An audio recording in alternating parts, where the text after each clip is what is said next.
Hello everyone, welcome to pharma study.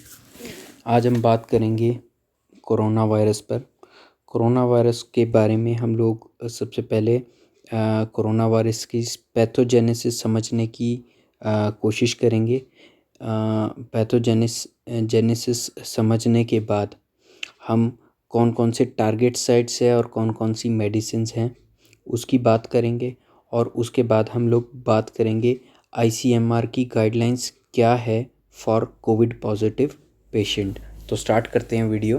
तो सबसे पहले आपको पता ही है कि जो कोरोना वायरस है बहुत ही डेविस्टेटिंग वायरस रहा है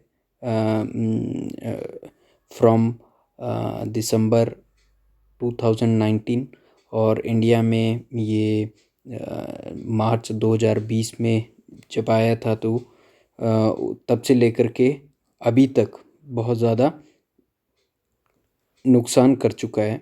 ठीक है, बहुत सारी ह्यूमन लाइफ हमारी इससे सफ़र हुई है।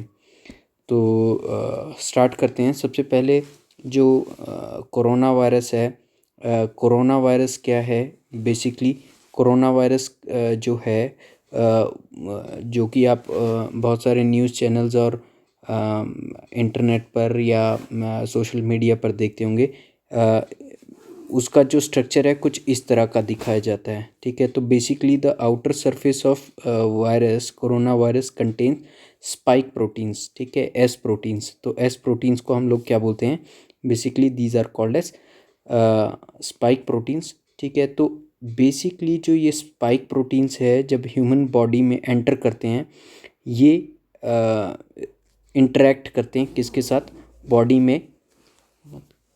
में ACE2 के साथ करते हैं इंटरेक्ट। तो एंजियोटेंसिन कन्वर्टिंग एंजाइम 2। ठीक है, तो एंजियोटेंसिन कन्वर्टिंग एंजाइम 2 जो होता है, ठीक है, बेसिकली ह्यूमन बॉडी में क्या रहता है? इस एंजाइम का ग्लाइकोसाइलेशन रहता है। ठीक है, ग्लाइकोसाइलेशन और जो एस प्रोटीन है उसकी प्रोटियोलाइसिस। ठीक है, तो बॉडी में ह्यूमन बॉडी में ग्लाइकोसाइलेशन होता है ACE2 का और प्रोटियोलाइसिस होती है एस प्रोटीन की। और इस स्लाइट मॉडिफिकेशन की वजह से जो कोरोना वायरस है वो बाइंड करता है और बॉडी में एंट्री लेता है in the presence of this. इसको हम लोग क्या बोलते हैं? TMPRSS which is called as transmembrane protease 2। ठीक है, ये एक एंजाइम रहता है ट्रांस मेम्ब्रेन प्रोटीएस 2 TMPRSS। और इसकी वजह से क्या करता है? ह्यूमन बॉडी में एंटर कर जाता है। एंटर करने के बाद बेसिकली अब क्या रहता है? Second stage. ठीक है, सेकंड स्टेज में आपका क्या रहता है? बेसिकली जो वायरस है, वायरस अब बॉडी में एंटर कर चुका है। ठीक है, it will go inside the cell. ठीक है, सेल के अंदर जाता है। सेल के अंदर जाने के बाद ये क्या करता है? एंडोसोम्स एंड सेल के अंदर एंडोसोम में जा कर के it interact with endosomal membrane. ठीक है, एंडोसोमल मेम्ब्रेन में बेसिकली क्या होता है? इसका फ्यूजन होता है। और फ्यूजन के लिए कौन सा pH रिक्वायर्ड होता है? Acidic pH। एसिडिक pH की प्रेजेंस में ये क्या रहता है? एंजाइम फ्यूज़ करता है। फ्यूज़ करने के बाद it liberates and goes into the cytoplasm. ठीक है, साइटोप्लाज्म में जाता है। साइटोप्लाज्म में जाने के बाद ये क्या करता है? It interact with the non structural proteins, NS proteins, non structural proteins, और इनके साथ रिएक्ट करके इन the presence of enzyme RNA dependent RNA polymerase ये क्या करता है? मल्टीप्लिकेशन अपनी मल्टीपल कॉपीज बनाना शुरू कर देता है। ठीक है, that is it forms messenger RNA in the presence of enzyme called RNA dependent RNA polymerase. ठीक है, simultaneously number of polymerase will start forming in the presence of or you can say simultaneously it undergoes RNA replication। ठीक है, RNA replication भी करता है और जिसकी वजह से क्या करते हैं, क्या रहता है, मोर आरएनए पॉलीमरेज विल फॉर्म। ठीक है, तो आरएनए पॉलीमरेज भी फॉर्म होने स्टार्ट हो जाते हैं, and in the presence of RNA dependent RNA polymerase it forms multiple number of messenger RNA, अपनी मल्टीपल कॉपीज फॉर्म करना शुरू कर देता है। नेक्स्ट क्या रहता है, इसके बाद फोर्थ स्टेज जो रहता है इसमें जो ये आरएनए डिपेंडेंट आरएनए पॉलीमरेज जब कॉपीज बनाना स्टार्ट करते हैं, it in the presence of important protein, ठीक है, in the presence of important protein which is called as nucleocapsid protein. ठीक है, इसकी प्रेजेंस में ये क्या करता है, न्यूक्लियस के अंदर एंटर हो जाता है। न्यूक्लियस के अंदर एंटर होने के बाद और you can say simultaneously endoplasmic reticulum form करता है। अब यहाँ पर ये क्या काम करता है, when it enters inside the nucleus, ठीक है, तो ये ह्यूमन जो होस्ट सेल है, होस्ट सेल का जो डिवीजन है उसको इनहिबिट करता है। It inhibit the host cell division and ultimately it attacks the immune system, immune system को अटैक करता है। ठीक है, न्यूक्लियस में एंटर होने के बाद, न्यूक्लियस में एंटर होने के बाद इट फॉर्म्स अ वेसिकल। ठीक है, फिर से एक वायरस का शेप ले लेता है, न्यू कॉपीज, ठीक है, that undergoes exocytosis and finally enter inside the cell और अदर सेल्स में इन्फेक्शन करना स्टार्ट कर देता है। And again the same mechanism is followed. ठीक है, again it binds with the ACE2, ठीक है, and the same mechanism is repeated. ठीक है, तो इस तरह से ये क्या करता है, एक वायरस मल्टीपल वायरस फॉर्म करना शुरू करता है ह्यूमन बॉडी में। अब क्या होता है कि जब स्टेज 4 में ये वायरस एंटर होता है, ठीक है, इम्पोर्टेंट प्रोटीन के थ्रू न्यूक्लियस में, तो बॉडी भी अपना रिस्पॉन्स करना शुरू करती है, बॉडी अपना रिस्पॉन्स देना शुरू करती है, बॉडी गिव्स इट्स रिस्पॉन्स। ठीक है, तो क्या होगा, इम्यून सिस्टम ट्रिगर होगा, इम्यून सिस्टम ट्रिगर होगा तो आपका क्या होगा, sometimes when the immunity become overburden it leads to cytokine storm, और इसको हम लोग क्या बोलते हैं, साइटोकाइन स्ट्रॉम सिंड्रोम। ठीक है, तो इसमें जो बॉडी के भी डिफेंस मार्कर्स हैं, TNF, IFN alpha, IFN gamma, तो ये लिबरेट होने शुरू हो जाते हैं, इंटरल्यूकिन। ठीक है, तो ultimately this leads to acute respiratory distress syndrome, ठीक है, और मल्टीपल ऑर्गन फेलियर। ठीक है, तो आपका एक्यूट रेस्पिरेटरी डिस्ट्रेस सिंड्रोम होगा, मल्टीपल ऑर्गन फेलियर होगा, ultimately the death of the person will occur. ठीक है, तो this happens when there is over stimulation of the immunity of a person which leads to cytokine storm syndrome. तो ultimately आपका क्या रहता है, ये आपका जो है ये पैथोजेनेसिस है। ठीक है, तो अब आप इसमें देख सकते हैं कि हमारे टारगेट्स क्या क्या हो सकते हैं मेडिसिन्स के, ड्रग टारगेट्स। एक टारगेट आपका 1 हो सकता है कि एस एंजाइम पे बाइंडिंग ही ना होने दें। ठीक है, to prevent the binding of the enzyme with the binding site. ठीक है, ACE2, ठीक है, यहाँ पर एक्ट कर सकता है ड्रग आपका। ठीक है, यहाँ पर second point, fusion with endosomal membrane, acidic pH चाहिए, एसिडिक पीएच नहीं होगा तो अल्टीमेटली क्या होगा आपका, तो आपका क्या रहेगा, एंडोसोमल मेम्ब्रेन जो एसिडिक पीएच है वो आपका एसिडिक ना रहे, एल्केलाइन रहे, तो यहाँ पर आपका एक टारगेट हो सकता है ड्रग का। थर्ड टारगेट आपका क्या रहेगा, साइटोप्लाज्म में जो ये मल्टीप्लिकेशन हो रही है, ठीक है, आरएनए डिपेंडेंट आरएनए पॉलीमरेज, इसको अगर इनहिबिट कर दिया जाए। और फोर्थ टारगेट आपका क्या हो सकता है, इम्पोर्टेंट प्रोटीन, यहाँ पर इनहिबिट कर दे ड्रग।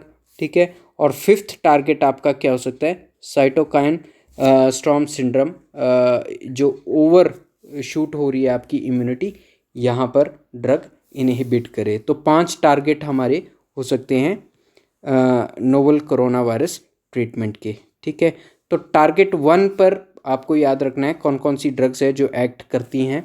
ठीक है, क्लोरोक्विन, हाइड्रोक्सी क्लोरोक्विन, ठीक है, यूमीफिनोविर, ठीक है, फिर नेक्स्ट आ गई आपकी केमोस्टैट,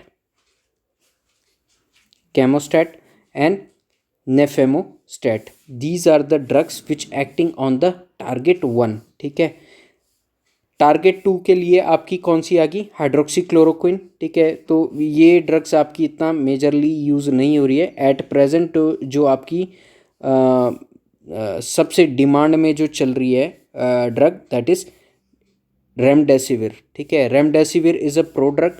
ठीक है, it is an adenosine analogue. ठीक है, which acts on the site 3 RNA dependent, RNA polymerase को जो इनहिबिट करेगी। और गैलीडेसिविर, इसके अलावा favipiravir which is a purine analogue, और रिबाविरिन। ठीक है, दिस इज ग्वेनिन एनालॉग। इसके अलावा जो आपके पेशेंट्स जो बिल्कुल एसिम्टोमेटिक हैं, ठीक है, आइवरमेक्टिन। ठीक है, इट टारगेट्स आपका कौन सा रहेगा, आपका target number 4। It inhibits the binding of और entry of this RNA dependent RNA polymerase, जो इसकी वजह से जो कॉपी बनेगा इम्पोर्टेंट प्रोटीन को इनहिबिट करेगी। ठीक है, तो ivermectin which is basically use in a treatment of scabies and anti helminthic drug है। इसके अलावा जो आपका लास्ट टारगेट रहेगा साइटोकाइन स्टॉर्म सिंड्रोम में, ठीक है, इम्यूनोमॉड्यूलेटर्स दिए जा सकते हैं जैसे कॉर्टिकोस्टेरॉइड्स। ठीक है, तो बेसिकली कॉर्टिकोस्टेरॉइड्स इन्फ्लामेशन प्रिवेंट करेंगे, थोड़ा सा क्या करेंगे, इम्यूनिटी को भी डाउन करेंगे and helps in treatment of Covid positive patient.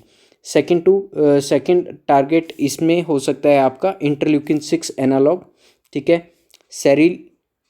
सेरिल्यूमैब और टोसिलीजुमैब। ठीक है, तो tocilizumab is already approved for the cytokine syndrome. ठीक है, साइटोकाइन स्टॉर्म सिंड्रोम, इसके लिए ऑलरेडी ये अप्रूव हो चुका है। Before corona virus this drug is approved for the treatment of cytokine storm syndrome. तो टोसिलीजुमैब आ गया आपका। एंटी-VEGF बिवेसिजुमैब। ठीक है, जहाँ पर भी MAB आ गया, that stand for monoclonal antibody. और लास्ट आपका convalescent plasma. Convalescent plasma basically जो ऑलरेडी कोरोना पॉजिटिव पेशेंट आ चुके हैं और जो ट्रीट हो चुके हैं, ठीक हो चुके हैं, ठीक है, उनके ब्लड से प्लाज्मा एक्सट्रैक्ट करके जो प्रेजेंट कोरोना पॉजिटिव पेशेंट है उनको चढ़ाया जा सकता है and that helps in a treatment of cytokine storm syndrome in novel corona positive patients. तो these are the drugs and targets and pathogenesis. ठीक है, अब हम बात कर लेते हैं कि एज़ पर द ICMR जो आपकी गाइडलाइंस है, जो कि सबसे रीसेंट गाइडलाइंस है, वो क्या बोलती हैं how to treat a patient. ठीक है, तो बेसिकली कोविड-19 patient as per the guidelines ICMR guidelines, इसको कैटेगराइज किया गया है 3 पार्ट में, mild disease, moderate disease and severe disease. ठीक है, तो माइल्ड डिजीज़ के केस में आपका क्या रहेगा, बेसिकली होम आइसोलेशन और केयर दी जाएगी पेशेंट को। ठीक है, तो patient will be suggested for home isolation और वहीं से केयर दिया जाएगा। तो बेसिकली जो पेशेंट है, patient will have upper respiratory tract syndrome without shortness of breath and hypoxia. ठीक है, तो शॉर्टनेस ऑफ ब्रेथ नहीं है उस पेशेंट में, हाइपोक्सिया नहीं है और अपर रेस्पिरेटरी ट्रैक्ट इन्फेक्शन है, तो ऐसे पेशेंट को होम आइसोलेशन के लिए, और ऐसा पेशेंट जो है आपका माइल्ड डिजीज़ कैटेगरी में रहेगा। ठीक है, तो बेसिकली उसके लिए मस्ट क्या क्या करना है, सबसे पहले फिजिकल डिस्टेंसिंग इज़ मस्ट। ठीक है, indoor mask use is important. Strict hand hygiene is required. Symptomatic management like hydration, antipyretic drugs, antitussives, multivitamins ये ऐसे पेशेंट को दी जाएगी. ठीक है. Stay in contact with treating physician. ठीक है. तो जो भी ट्रीटिंग पर्सन रहेगा उनके साथ वो कॉन्टैक्ट में रहेंगे telephonically. Monitor temperature and the oxygen saturation by applying SpO2 prop into the finger. Pulse oximeter लगा करके अपना SpO2 लेवल चेक करना है, वो देखना है और अपना टेम्परेचर भी मॉनिटर करते रहना है. ठीक है. Seek immediate medical attention if difficulty in breathing. अगर डिफ़िकल्टी इन ब्रीदिंग है, हाई ग्रेड फीवर है, सीवियर कफ है, particularly if it is lasting for more than 5 days. ठीक है. And a low threshold to be kept for those with any of these high risk features. ठीक है. तो ऐसे patient को immediately अपने डॉक्टर को बताना है और हॉस्पिटलाइज करना है. इसके अलावा ट्रीटमेंट में क्या इंक्लूड किया जा सकता है. ठीक है. माइल्ड पेशेंट के ट्रीटमेंट में tablet ivermectin 200 microgram per kg once in a day for 3 days. ठीक है. और this must be avoid in pregnant and lactating women. और अगर आइवरमेक्टिन नहीं है तो क्या दिया जा सकता है. Tablet hydroxychloroquine 400 mg BD for 1 day. ठीक है. And then 400 mg OD for 4 days. ठीक है. नेक्स्ट 4 days के लिए 400 mg देना है. ठीक है. और इसके अलावा इन्हेलेशन ब्यूडोसिनाइड या ब्यूडोकॉट दिया जा सकता है. ठीक है. Given via meter dose inhaler, dry powder inhaler और at a dose of 800 microgram BD for 5 days. To be given if the symptom are persistent beyond 5 days of the disease onset. ठीक है. तो if a patient is having continuous cough, ठीक है, और breathlessness type हो रहा है तो ये ऑप्शन मतलब पेशेंट को दिया जा सकता है. Take budecort inhaler. ठीक है. This is the ICMR guideline for the mild disease. Moderate disease के केस में आपका क्या रहेगा. मॉडरेट डिजीज़ में पेशेंट विल हॉस्पिटलाइज. ठीक है. और इसमें क्या रहेगा आपका जो if the respiratory rate is 24 more than 24 per minute और पेशेंट फील ब्रेथलेसनेस. ठीक है. और SpO2 level is 92 less than 93% और अप टू 90%. ठीक है. तो such a patient comes under the category of moderate disease. ठीक है. तो बेसिकली ऐसे पेशेंट को टारगेट जो है SpO2 कितना रहेगा 92 to 96% लेकर के आना है. ठीक है. और 88 to 92% in patient with COPD. ठीक है. Preferred device for the oxygenation oxygenation is non rebreathing face mask. ये तो लगाना ही है. Next awake proning encourage in all patients requiring supplement oxygen therapy. ठीक है. तो sequential position changes every 2 hour. तो ऐसे पेशेंट को अवेक रखना है और उनकी पोजीशंस चेंज करनी है. इसके अलावा एंटी इन्फ्लामेटरी और इम्यूनो मॉड्यूलेटरी थेरेपी देना है. Injection methyl prednisolone. ठीक है. 0.5 to 1 mg पर kg इन 2 divided dose. ठीक है. और usually for a duration of 5 to 10 days. ठीक है. नेक्स्ट पेशेंट में बी इनिशिएटेड और switch to oral route if stable और इम्प्रूविंग. ठीक है.